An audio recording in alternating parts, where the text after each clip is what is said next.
श्री गणेशाय नमः. गणेशप्रिया योगिराजा समर्था महातापसी पूर्णवादप्रणेता तया पावना पौर्णिमा पूर्णचंद्रा. नमस्कार माझा सद्गुरु रामचंद्रा. शांताकारं भुजगशनं पद्मनाभो सुरेशं विश्वाधारं गगनसदृशं मेघवर्णो शुभंगं लक्ष्मीकान्तनकमलनयनं योगभृद्यानगम्यो वंदे विष्णुं भवभयहरं सर्वलोकैकनाथं. आपली अधिक मासाची कथा चालू आहे. मागच्या 9व्या अध्यायामध्ये आपण उपवासाचं महत्त्व बघितलं. ते मी याच यूट्यूब चॅनलवरती ते आहे, आपण ते जरूर ऐका. आणि आज पुन्हा एकदा वैकुंठामध्ये भगवान विष्णू आणि माता लक्ष्मी यांचा संवाद चालू आहे. आणि त्यावेळेस माता लक्ष्मी त्यांना सांगतात की आपण मला अधिक मासाचं फळ जे सांगितलेलं आहे ते अत्यंत महान अशा प्रकारचं आहे की कुठल्या प्रकारचं व्रत केल्याने माणसाला कशा प्रकारच्या पुण्याचा संचय त्याच्यामध्ये होत असतो. आणि मग आता माता पुढं त्यांना प्रश्न विचारायला सुरुवात केली की माता विचारतात की नेमके भोजन जे असतं म्हणे, आपल्याला माहिती आहे की भोजन, आणि या भोजनामध्ये सुद्धा मौन भोजन हा काय प्रकार आहे. नेमके मौन राखून भोजन करायचं, हे मौनव्रती भोजन जे आहे म्हणे याची काय महती असेल ते आपण मला सांगा. आणि मग आता भगवान विष्णूंनी एक मंद स्मित हास्य केला आणि मग भगवान विष्णू पुढे बदले की ऐक म्हणे की प्राचीन काळी अवंती नगरीमध्ये एक वेदशर्मा नावाचा ब्राह्मण राहत असे. मोठा पुण्यवान होता, वेदांमध्ये पारंगत होता, वेदांवरती विशेषतः त्याची निष्ठा होती. स्नान संध्या करून तो तपश्चर्या करत, आणि त्यामुळे की काय, गायत्री मंत्राच्या तेजामुळे सूर्यासारखी देदीप्यमान त्याची कांती झालेली होती. प्राणीमात्रावरती तो अपत्याप्रमाणे विलक्षण त्याचं प्रेम होतं. आणि नेमकी त्याच वेळेस मलमासाचं पुरुषोत्तम मासाचं आगमन झालं. आता ब्राह्मणाला चिंता पडली, रात्रंदिवस तो विचार करायला लागला की नेमकी असं कोणतं कार्य मी करू की जेणेकरून मला धनधान्य मला प्राप्त होईल. आता नेमकी मी काय करू. भिक्षा मागावी तर अन्नाचा पुरेसा कणसुद्धा मिळत नाही. वस्त्र मागावा तर जीर्ण वस्त्र लोक दान देतात. बरं कोणाला जेवण मागावं तर साधं ताकसुद्धा कोणी फुकट देत नाही. हो ईश्वरा, माझी या क्लेशातून तो सुटका कर बाबा. काय नाव होतं त्याचं, वेदशर्मा असं त्याचं नाव होतं. मग खरा तो वैदिक होता का, कारण जो वैदिक असतो त्याची अशी अवस्था नसते, त्याची अशी अवस्था कधीच नसते. पण आता हा होता, हा ब्राह्मण होता, पण हे सर्व तो जरी करत असला तरी मात्र कपाळी जे लिहिलेलं असतं ते थोडीच कोणी टाळणार हो.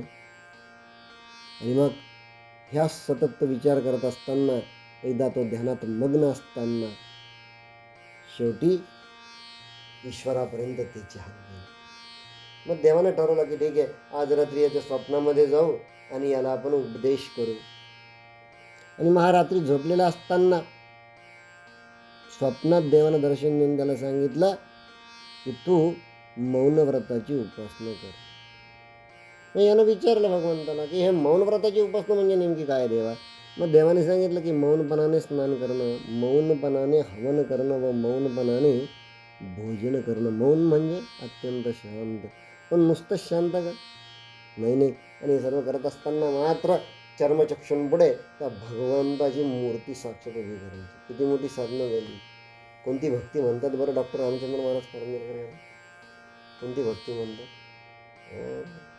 याचा अभ्यास मी माझ्या तोंडळक्या ग्रंथामध्ये दिलेला आहे, तो आपण नीट जरूर ते ऐका. त्यामध्ये मोठं सुंदर विश्लेषण केलेलं आहे. आणि मग त्याप्रमाणे यानं मौनव्रतास प्रारंभ केला की काय करायचं.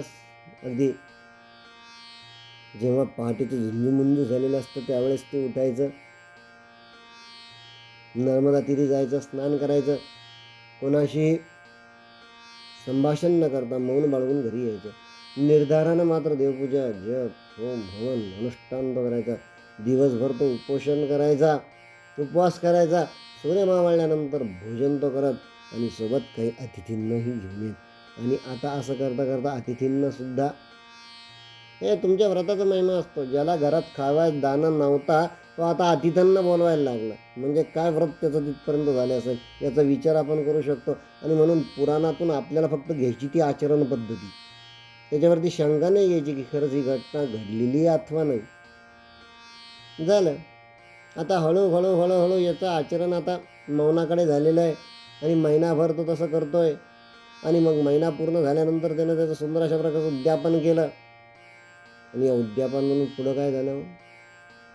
जरा, मृत्यू, क्लेश आदी गोष्टींचं निवारण झालं, आरोग्यप्राप्ती झाली. पुढे त्यास मोक्षपद मिळालं. भगवान त्यास प्रसन्न झाले, त्यास सदा हे वैकुंठाला नेऊन गेले. इंद्राने तिथे वैकुंठात जाऊन त्याचा सन्मान केला, त्याला स्वतःच्या सिंहासनाजवळ त्याला बसवलं. अशा प्रकारचा वेदशर्मा हा जो ब्राह्मण होता हा भक्तीने तरला हो. म्हणून भाविक जन तुम्हीसुद्धा अशा स्वरूपाचा संकल्प करून स्वतःच्या जीवनाचा उद्धार करा. देवाचं नामस्मरण करा. यानं मौनव्रत भोजन हा राहिला. किमान ईश्वराचं नामस्मरण करताना सुद्धा आम्ही मौन व्रत राहिलं ना तरी पुष्कळ झालं. बाकी भोजन म्हणजे आमच्या जीवनातला अत्यंत आनंदाचा विषय असतो. आणि भोजन तर करावं. घरातल्या कर्त्या पुरुषाने मौनाविन घरात राहू नये असं वेदामध्ये वचन आलेलं आहे. पण हा एकच मास असा आहे, हा एकच महिना असा आहे की ज्यामध्ये हे व्रत आचरण करावं. जेवढं समजलं तेवढं कृष्णाच्या चरणी मी अर्पण करतो. कृष्णार्पणमस्तु. शुभम भवतु.